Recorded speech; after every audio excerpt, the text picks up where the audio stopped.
For many organizations, the lines of communication to frontline workers tend to be fragmented, confusing, and sometimes non-existent.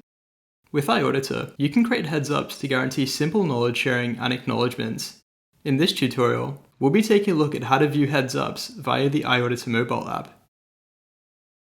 To view a heads-up, first, open the iAuditor mobile app.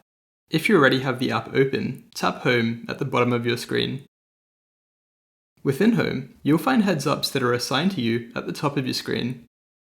Now, tap the heads-up.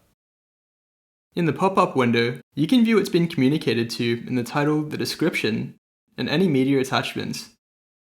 Depending on a heads-up's author, they may require you to acknowledge your view by tapping Acknowledge at the top of your screen. If you have any questions or want to start a discussion on the topic, you can use the text field at the bottom of your screen to comment on the heads-up.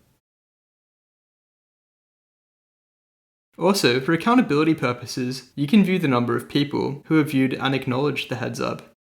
And that's how you view heads-ups via the iAuditor mobile app.